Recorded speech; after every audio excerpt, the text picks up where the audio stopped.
Alrighty, guys, so today you're not gonna see my face. I was going to do some meditation, but I changed my mind. And what we're gonna do today is we're gonna take the Sun card. As you know, the Sun card is the happiest card in the tarot. And we're gonna ask Oracle to tell us what we need to do in order to reach that state of happiness. As usual, you get to pick a number 1, 2, 3, and depending on your number, that's gonna be your oracle message for the end of this retrograde. Of course, those messages are supposed to help you, so there is no right or wrong answer. Just pick one number, the one you like the most, and that's gonna be the right one. So if you chose pile 1, this is for you. Harmony, this is all perfect. Number 10, this is all perfect. Tune into the harmony in nature, the way the perfect flowers bloom when the perfect time comes, the way the perfect bees perfectly pollinates the perfect flowers, the way the rain drops upon the perfect earth, and the way the perfect rivers return to the perfect sea, the way the fruit perfectly rots to allow life yet again, the way perfect mushrooms grow from the perfect forest floor of carcasses and perfect bones. Life is perfect. Death is perfect. And it might seem chaotic and purposeless when you zoom in, but when you zoom out, you see the greater harmony of natural world. It's all the perfect. Zoom out. So this card is about death.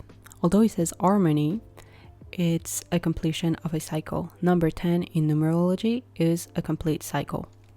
And when I think about cycle, I think about 3 phases: birth, growth, and death. And it seems like right now you may be going through the death part. So every part of the cycle is supposed to teach you things.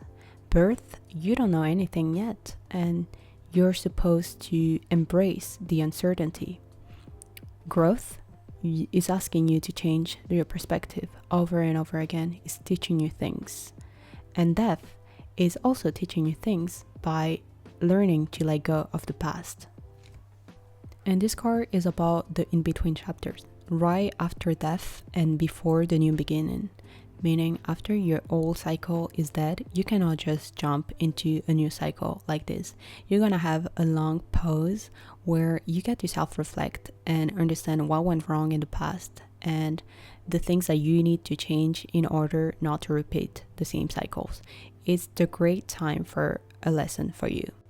And that's why they talk about a fruit and a new life. When a fruit is ready, it's fall off the tree, and a new flower can actually appear and give you a new fruit. So before the flower appears, the fruit must just fall, right? But even if the fruit has fallen, doesn't mean that tomorrow you're gonna have a new flower. It's gonna take a bit of time for the flower to come out of the tree.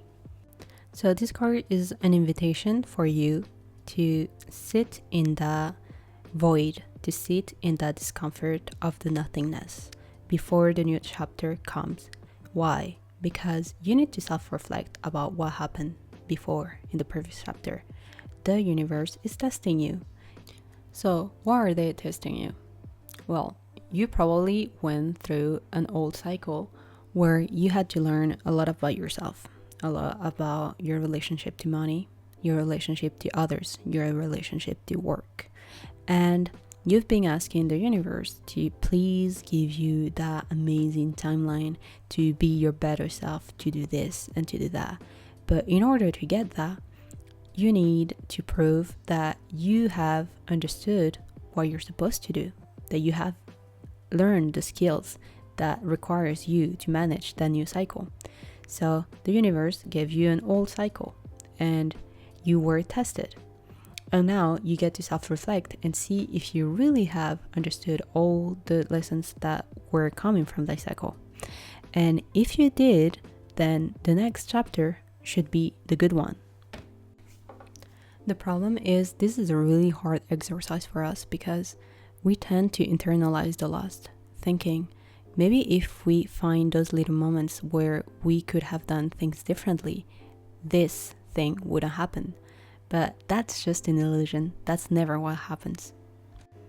For example, if you work really hard for a promotion, you may think you're gonna get it, and then your colleague get it, and you start thinking, oh, maybe I'm not competent enough, maybe I'm not talented enough for this role, and you start to internalize that and tie your self-worth to the fact that you didn't get the promotion.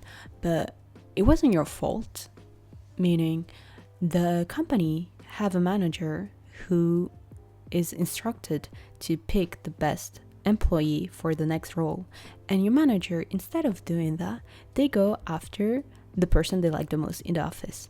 So you're never gonna get the job because your manager is not your bestie. So you get to choose which version you like to believe. Do you believe that you're incompetent and untalented and that's why you don't get the job? Or do you choose to believe that your manager is incompetent and they chose to pick their friend over what the company asked them to do? Because the company asked them to pick someone who is hardworking, someone who is competent, not to choose their bestie. Same for relationships. Sometimes people just don't want to be with us anymore, or they cheat on us, or they lie to us, and the trust is just broken. And then you start to internalize that too, thinking maybe if I was more attractive, maybe if I was richer, maybe if I had said this instead of saying that. But none of that is relevant, because someone who is emotionally available will discuss things with you in the right moment. And even if there is conflict, there is always discussion.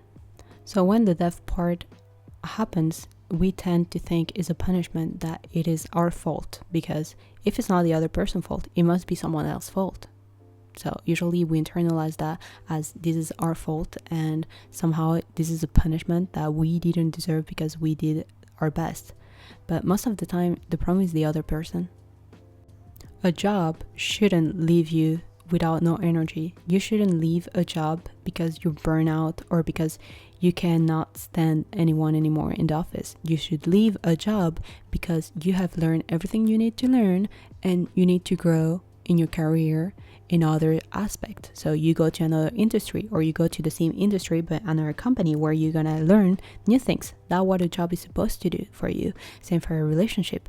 You cannot leave a relationship distraught. If you do, meaning the other person have done something wrong to you. But this card is not about resentment or vengeance or whatever.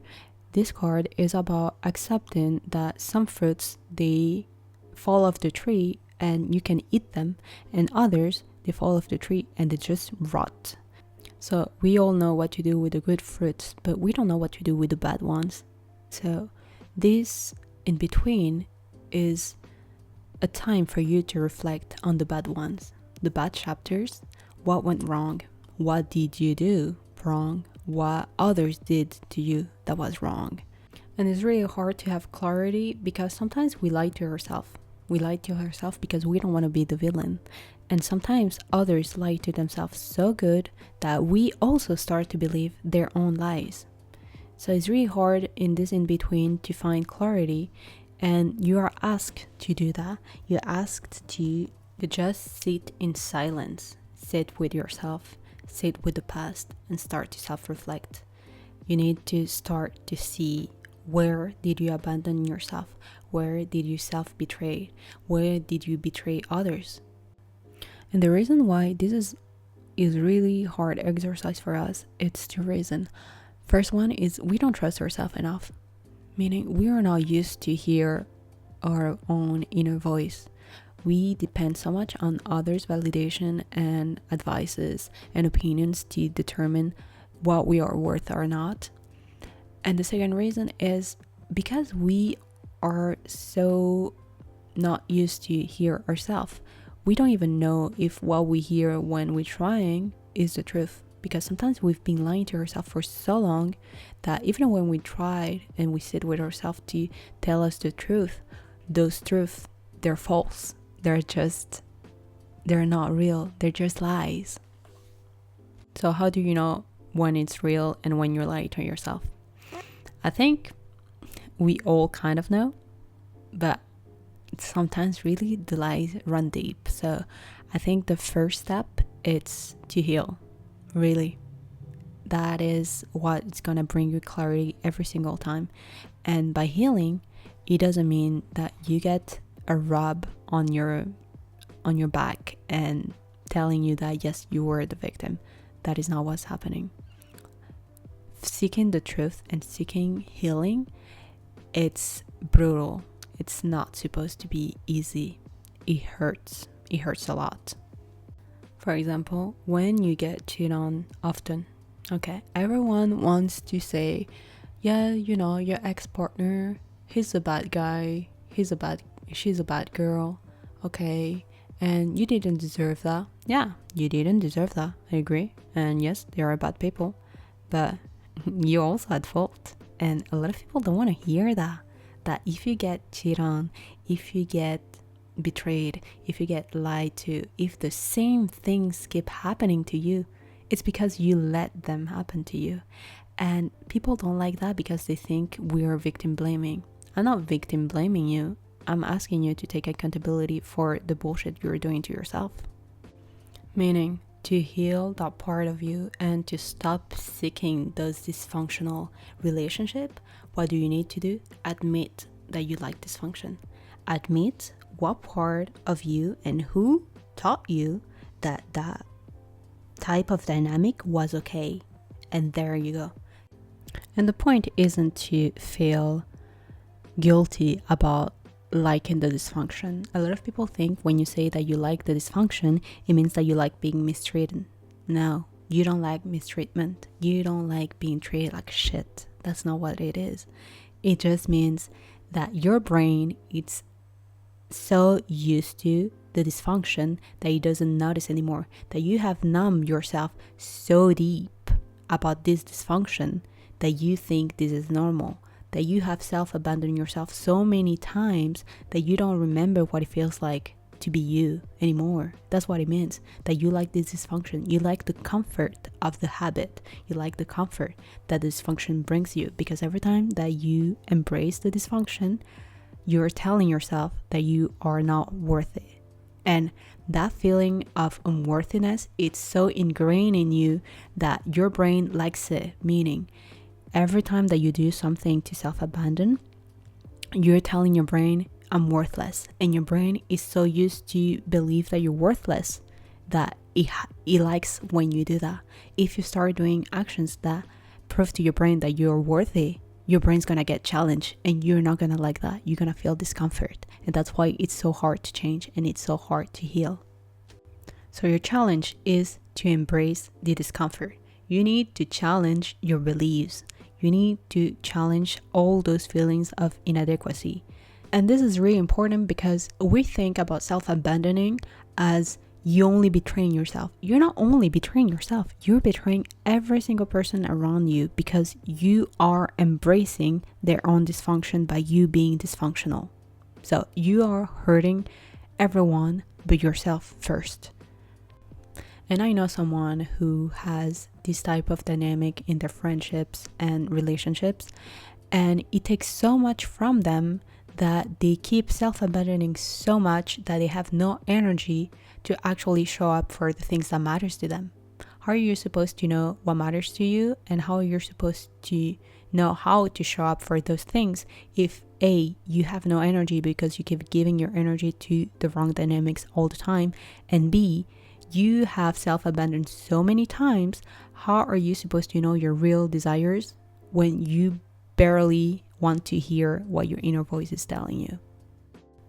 So this card is a sign of the universe to encourage you and also warn you that this in between is a very important time for you. It's a time for you to embrace the discomfort. It's a time for you to challenge yourself into learning those lessons. It's a time for you to become the best version of yourself so you get a better timeline in the next cycle. Meaning right now, the Wheel of Fortune, which is also 10, okay, remember the Oracle card is a 10 and the Wheel of Fortune is a 10, and 10 is the completion of a cycle. Right now, the Wheel of Fortune is turning. And depending how you learn or not your lessons, the wheel will determine what's gonna be your next karma. Is it gonna be good karma? Are you gonna get everything that you want? Are you gonna get your blessings? Or is it bad karma again, repeating a cycle because you refuse to learn the lessons? And don't be scared about this being a warning. Being a warning, it's not a bad thing. This is the best time for you. This is like the luckiest time for you because you get to change everything. Meaning, you are in a waiting room right now and someone is turning the wheel of fortune for you to decide what you get next time. And this is the only time that you get control over what the wheel's gonna say. Okay, and how you take that control back by learning the lessons.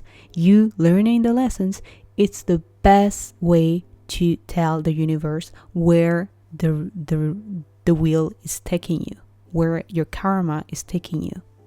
So I'm gonna leave you on that note, and just remember that everything happens for a reason, and it's your job to find out what is that reason, what did the past teach you, and how you're gonna use those lessons to shape your future.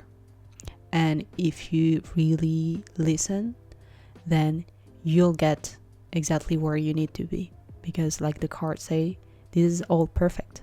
You're on the perfect time and you're learning the perfect lessons and you're living the perfect life, and everything always work out for you. If you pick pile number 2, you got softness. The card came reverse, so I think that's already a given to what we're gonna talk about, softness. So 23, it says, there is an undeniable power in remaining soft. When it feels like all the world wants to do is to pluck you off the ground, tear you from your stem, and shred your petals. And yet, those who stay soft and forgiving are the true heroes. This card is an encouragement to remain loving, not naive, and stay open to the world in time of hardship. Forgive others and forgive yourself. Forgive the world over and over again. You deserve to remain light in your heart. So before you click off this video because I just pissed you off by telling you people hurt you and you should forgive them, please hear me out. Don't worry, I do understand this anger that we have when we are just told to forgive whoever hurt us. I myself really hate to hear that. But I think forgiveness, it's a very tricky balance. And I think people keep saying forgive yourself and forgive others, but they don't tell you how you do that.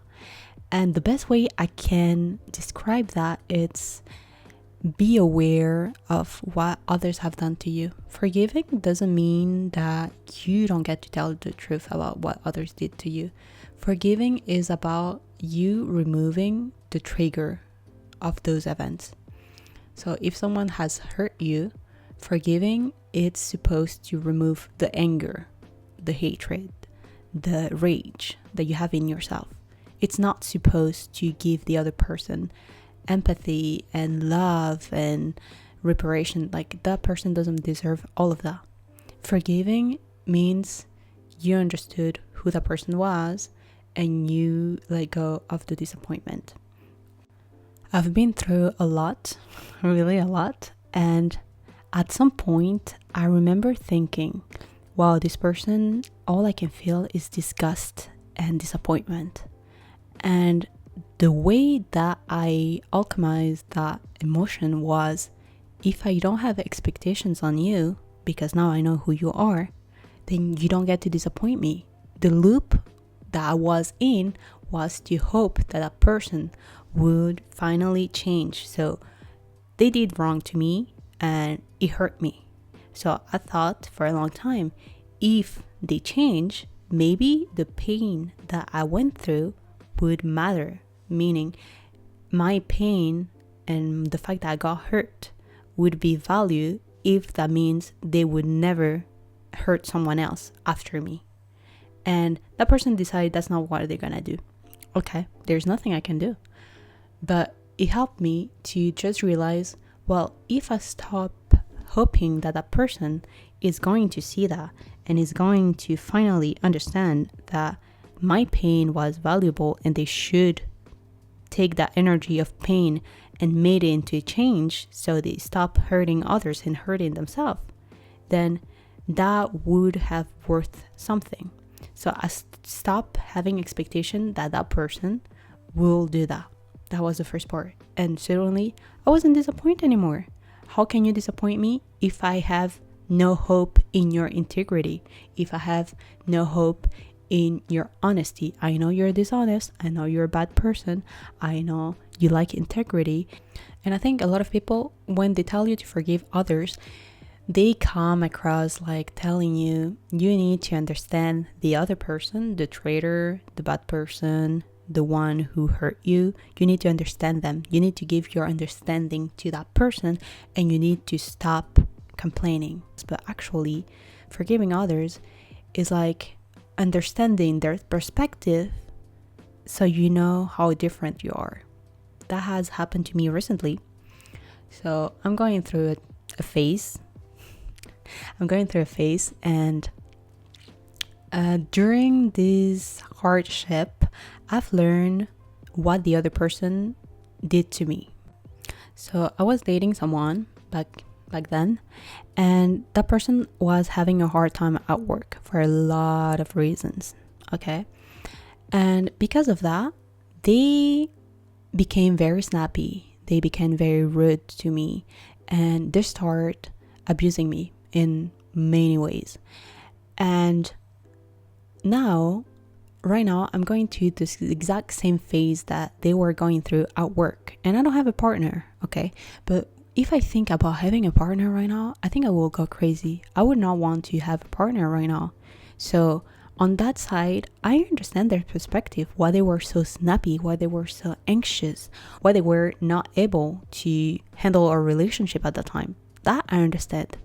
Okay, so these are the similar things that we have in common, that this situation would have put both of us in the same state of mind. But here is what I learned going through this phase, that no matter how snappy I get, no matter how unpleasant I get, anxious and stressed, I still don't abuse people. I go to work and I don't yell at anyone. I go back home and I don't yell at anyone. I do not take my stress on people. At the beginning of this phase, I was like, oh no, I am growing empathy for that motherfucker. Sorry, I am growing empathy for that person, and I don't want that. They don't deserve it. They were abusing me, so I don't want to have empathy for them. I don't want to have understanding for them. But then, the more I get through the phase, the more I analyze what's going on. And a friend told me, yes, but you said yourself, if you were in a relationship, you wouldn't be abusing people. And I'm like, how do you know?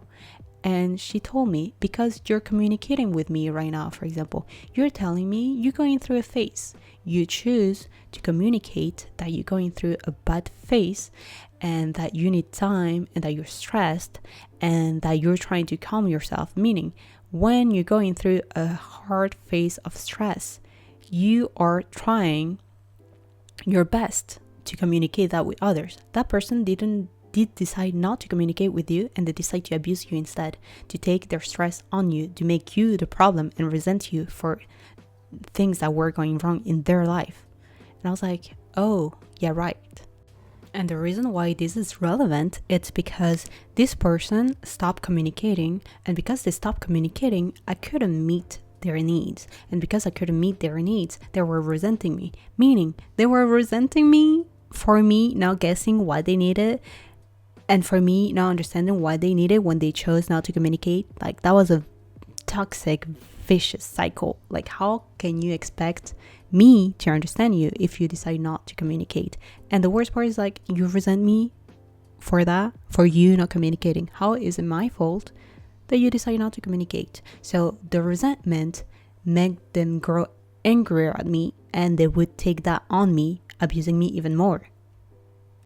So forgiveness isn't a free pass. Forgiveness is understanding the other's perspective, putting yourself in their shoes, and understanding if role were reversed, you wouldn't abuse anyone. If role were reversed, you wouldn't stab them in the back. That's what forgiveness is.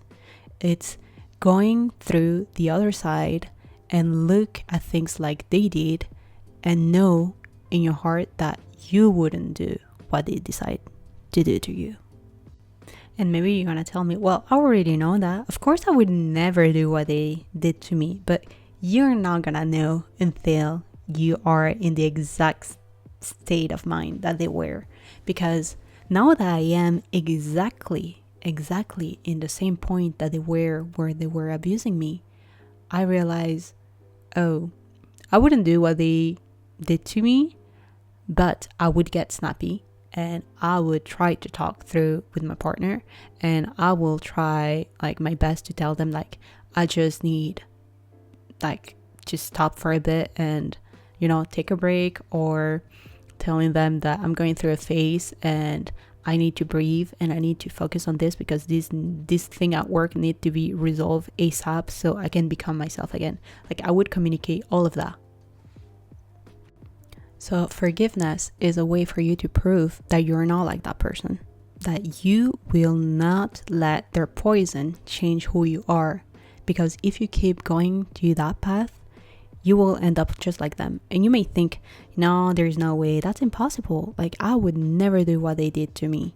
And you may really think that, but the person who abused me, they had multiple girlfriends before me and they got cheated on like twice. And so they're supposed to hate traitors. They're supposed to hate liars and cheaters. And they didn't cheat, but it wasn't very far from it. But like what they did is still a betrayed. They're still a traitor. So they hate traitors because of everything that happens to him. But then they come and they betray me as well.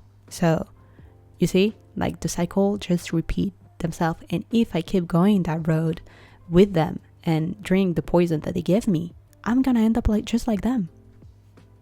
And if you still don't believe me, for me what clicked is now that I am in the same state of mind that they were at that time, and I'm telling you that I still think abuse isn't an option for me, that's how I know that we are different. That's how I know that I am healing. Because if you want to hurt that person just as much as you got hurt, it kind of means that you're trying to find reasons to harm others. So they thought they had reasons to harm you, and now you're thinking, I have reasons to harm them back. So it is the same cycle.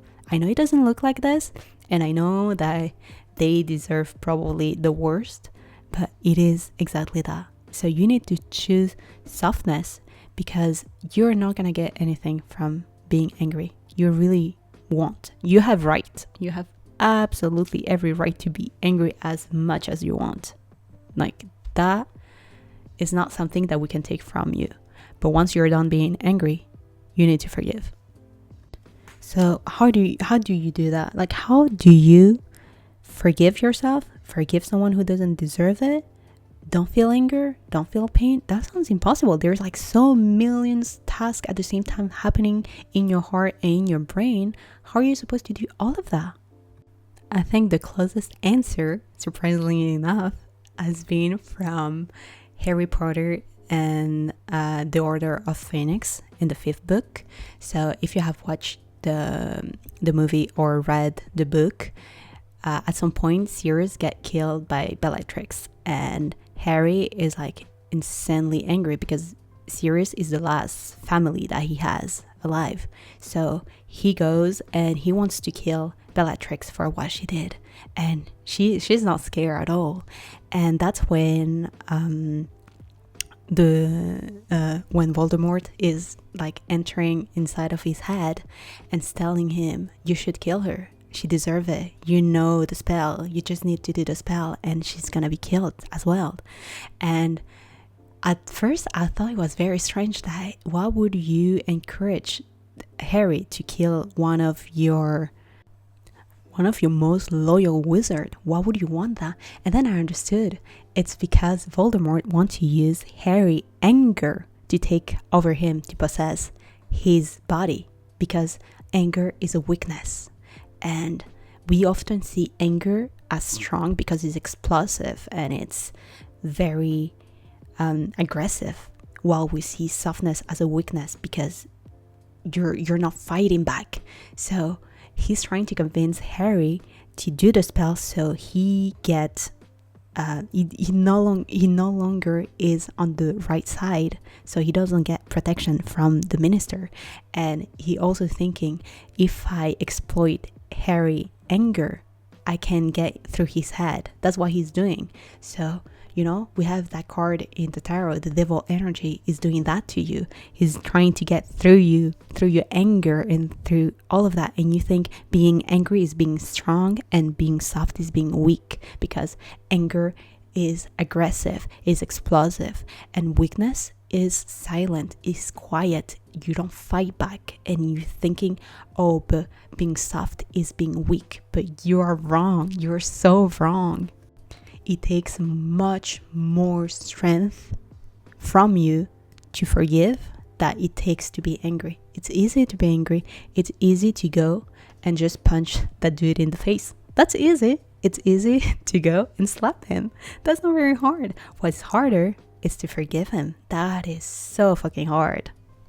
So Voldemort is going through his mind, and he tells Dumbledore, you lost. And Dumbledore is telling him, Harry, you need to remember it's what's different, like how you both are different, that matters, not how you are similar. And that is so true, because now that I am going to a similar phase that he was, I can tell how different I am. I don't choose to abuse people, so I could never do what he did to me. And then Harry's friends enter into the room where they're fighting Voldemort, and Harry look at them and remembers all the memories they have shared together, and the fact that their friends are literally risking their life for him. So for a second he remembers what love feels like, and he tells Voldemort, oh, you are the weak one. You've never known love, and you never know friendship, and I feel sorry for you. And that's what you need to feel. That's exactly the mindset you need to be. You need to feel sorry for those people. You need to feel sorry for those people. If they have betrayed you, did you wrong, hurt you, and they chose not to apologize, they chose to let you down, and then they couldn't even own the mistake, they couldn't even own the debt that they own you, okay? So if they did all of that, that means they don't know how to love you. And they don't know how to love you because they've never been loved. They've never been loved by anyone in their life. And everyone in their life, friends and family, they only have dysfunctional dynamics with them.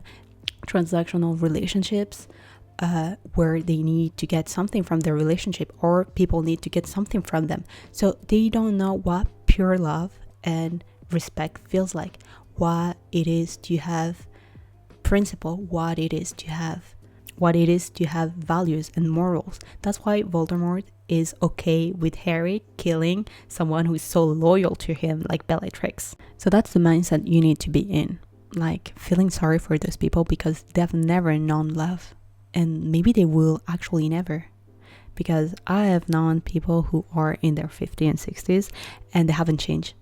And the only thing that has changed is people having less energy to be around you, meaning all those bad relationships around them, they eventually left.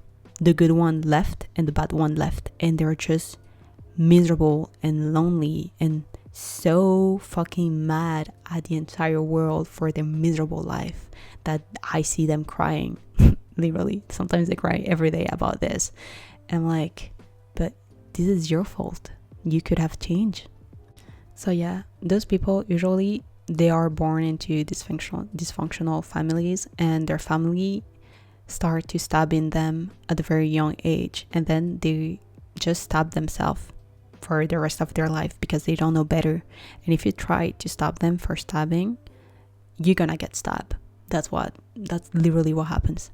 and they don't even know. They are so used to that pain and they're so numb that they don't even know that they're stabbing yourself. The reason why you shouldn't seek revenge or start to stab them is because, one, it's gonna not make any difference. Their life is miserable already. You stabbing them, it's not gonna change anything. Like, they're already in pain. You're not making their pain worse. You're gonna start there. And second, when you stay next to them and you're stabbing them, you are staying in their karmic circle, meaning their vibration is low, and for you to be able to reach them and stab them the same way that they stab you, you need to remain in a low vibration. And in a lower vibration, you cannot attract money, you cannot attract abundance, you cannot attract anything good.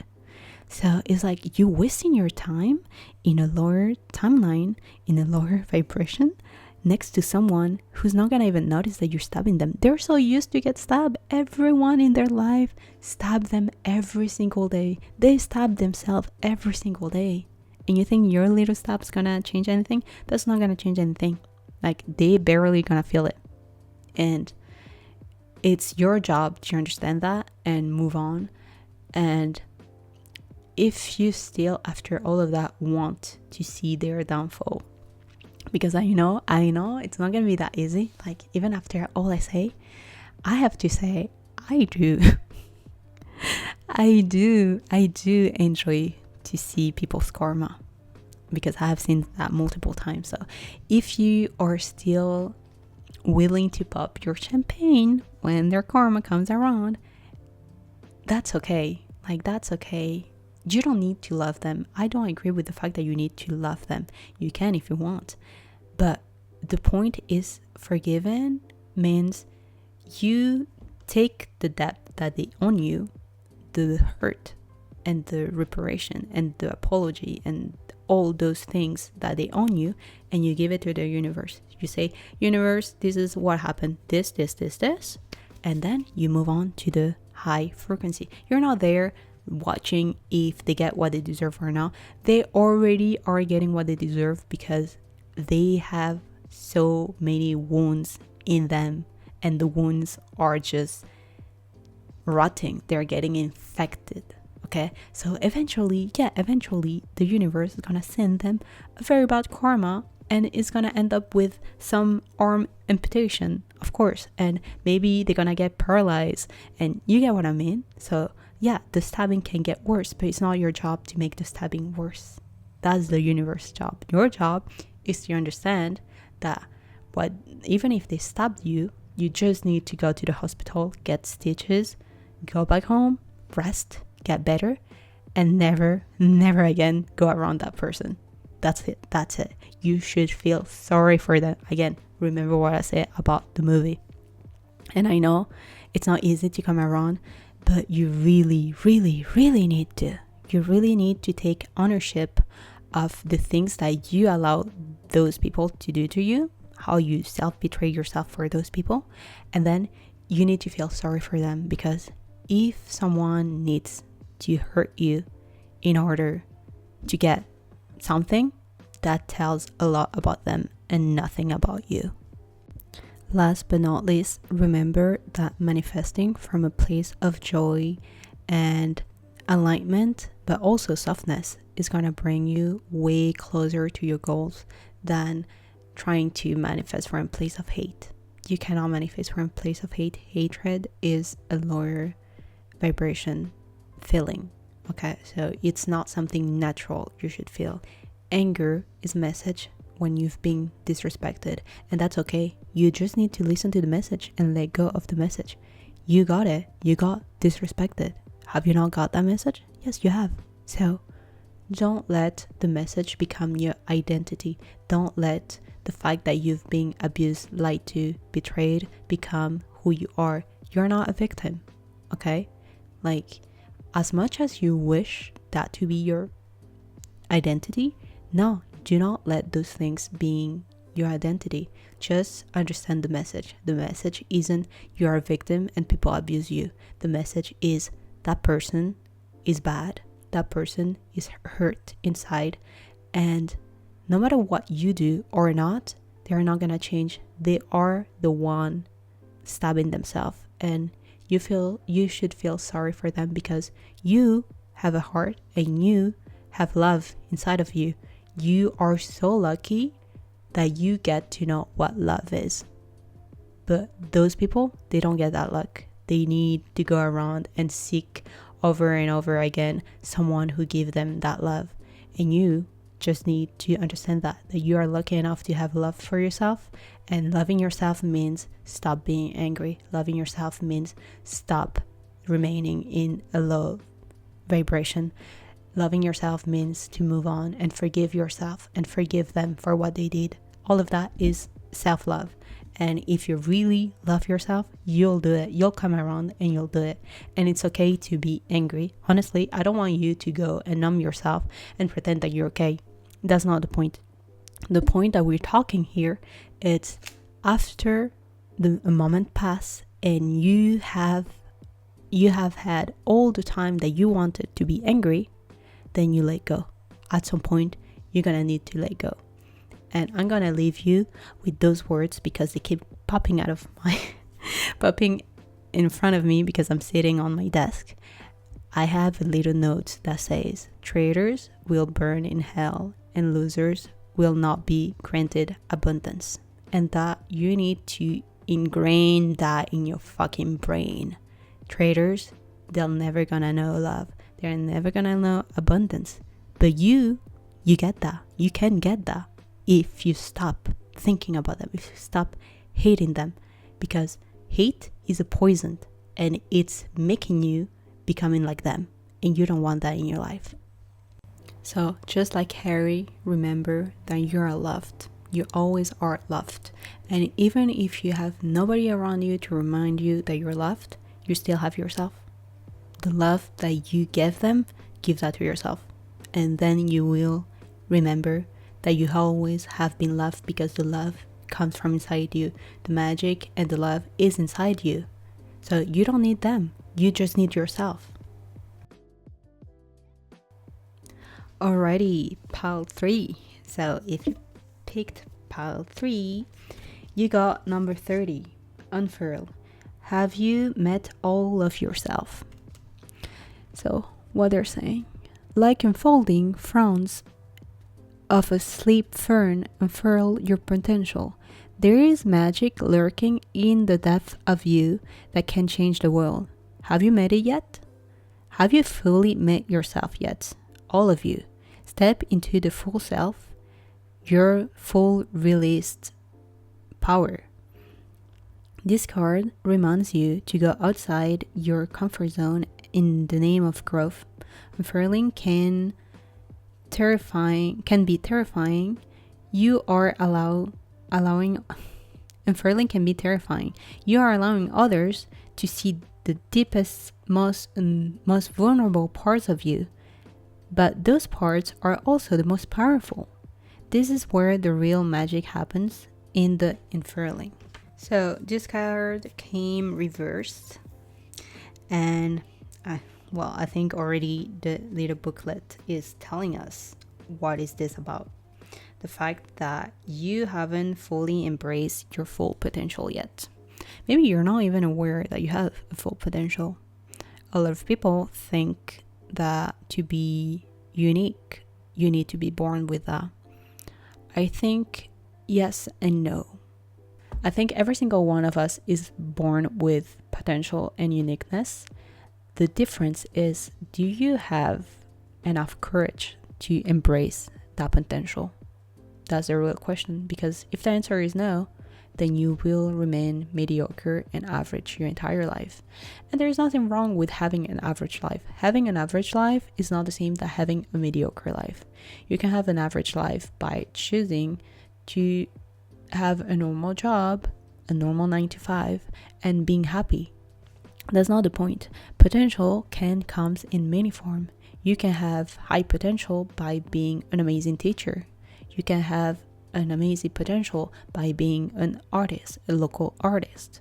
You can have a lot of potential by being a singer, being in a band, going around the country and going from bar to bar and doing little shows. You don't need to be an international, worldwide famous person to have high potential. Potential is about fulfilling your life with happiness. So how do you embrace your potential? First, you need to start by knowing yourself so well. That starts with you stopping fulfilling other people's dreams, your parents, your friends. You stop playing the role that they ask you to play in their lives. And second is you need to start allowing yourself to make mistakes and fail and to change your mind. Because sometimes we think we want something, but we actually don't want it, or we don't know we don't want it until we get it. And third is once we find or we have a slight idea of what we want, we need to do absolutely everything to try it and to believe in yourself. Even when things go wrong, even in failure, we need to keep believing that we will find our way. And I used to be a bit like this before, where it was really hard for me to believe in myself. I've always been confident about my personality, but I always have struggled to know what I want to do with my life. And I think we're a lot in that state of mind. And the real thing is sometimes we want so much the answer that we stop searching for it. What I mean by that is to get the answer of what you're supposed to do, you need to start doing things. How are you supposed to know that this is a career for you or this is going to be a good business idea for you if you don't try? You're so caught into this need to work so perfectly that you don't allow yourself to do mistakes. You not allowing you to be wrong and you being scared of this being the wrong path for you. It's stopping you from finding the right path. The second mistakes we have is you don't really like to go out of your comfort zone. Nothing is going to happen in your comfort zone. Nothing changed if nothing changed. So you need to learn to embrace the uncertainty. And that is extremely hard because when you go into a new journey and they tell you, I have no idea if it's going to work, you need to learn to trust the universe. And it's a really hard exercise for you. There is a risk of you failing. So in the future, you can either fail, succeed, or be stagnant in the middle for a time and then again fail or succeed. You failing, it's you showing the most vulnerable part of you to the world. So you're starting a project is already asking you to be vulnerable. You need to be vulnerable because what you're putting in the project is your hopes and expectations. It's something that matters to you. It's something that comes from your heart. And that is the vulnerable part, showing to everyone what is inside of your heart, what is your heart desires. And then you think, what if they laugh?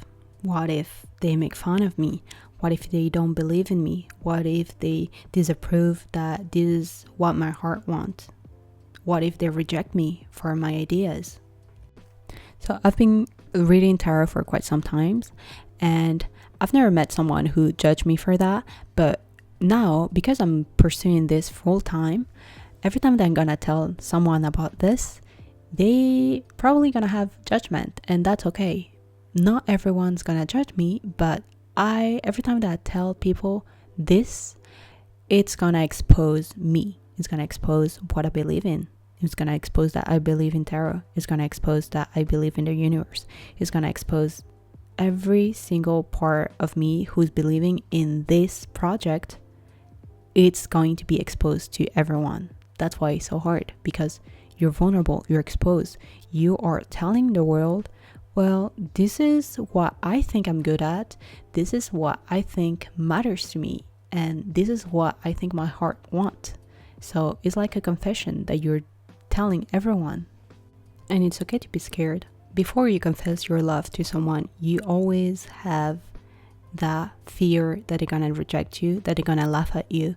And most of the time, that's not what happens. They just nicely tell you, well, I'm not interested, Or they tell you, oh yeah, I've been having those feelings too. So you see, it can go both way. So the same happens with your projects. You can go and tell a friend and they can tell you, oh, okay, I don't understand your project, but I support you. They can do, oh yeah, I totally get it. I love this idea. Yeah, you can totally do this. Or they can choose to laugh. And it's your job not to take that personally and to understand that if someone is laughing at you for your ideas, then you should not have that person around. And you're gonna have a lot of people around you who's gonna laugh or judge you or have opinions or trying to tell you not to do this and better to do that. The point is, the only person you need to listen to is yourself. That's it. You need to be your number one fan, your supporter. You need to be there for you 24/7. You need to learn to be there for you. How do you expect others to be there for you if you yourself, you don't even believe in your project?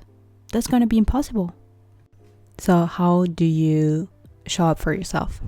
Well, you need to work on your mindset. You need to start doing affirmation. You need to start working on your self-worth.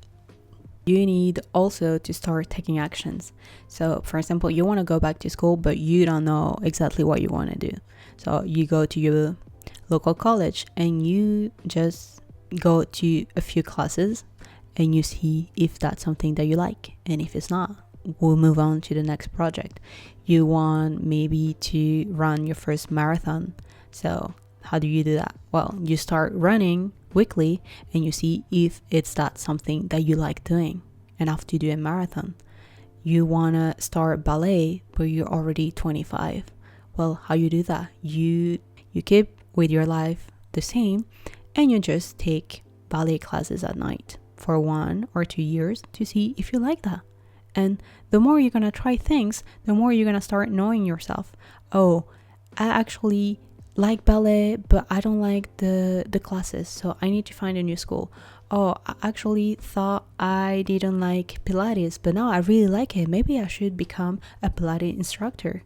Oh, I went to college and it was not a very good experience, but right now I'm taking classes at night to a local college with another type of degree and I'm really enjoying that. So it can come in many form. The point is, you need to start making lists of things that you want to accomplish, and little by little you need to explore that list, and eventually the path will come together. That's how I did it. I just tried a lot of things. I tried so many things, and eventually each time that I tried something, I learned something about myself. I learned something about what I liked. I learned something about what I can do, what I cannot do, where my limits are, and what bring me joy, what type of things that I value or not. So the more you're gonna try the goals on your list, the more you're gonna learn, and that's what your potential is. Exploring, learning over and over again to the point that you know yourself so well that you can finally know where to go, what is the right path for you. And that's why they're telling you to go out of your comfort zone. Your comfort zone, it's a very limited space right now, and what you're craving is expansion. Trying to explore your full potential requires you to go further past the comfort zone limit and embrace all the discomfort. Those zones, you don't even have them explored yet. You haven't discovered those things about yourself. You haven't discovered your real strength, your real talents, your real creativity, your real resilience. You haven't discovered those things because you keep yourself in this comfort zone. And everything that you want, all those dreams, they are all located outside of the comfort zone. So by you taking a leap of faith and doing things even when you're scared, is going to help you to reach those goals. This card is an invitation for you to trust yourself and believe in yourself. Start to see yourself as someone who has higher potential, to stop limiting yourself into the comfort zone. Comfort will never bring you close to your dreams. Comfort will never bring you close to the real life that you deserve to live.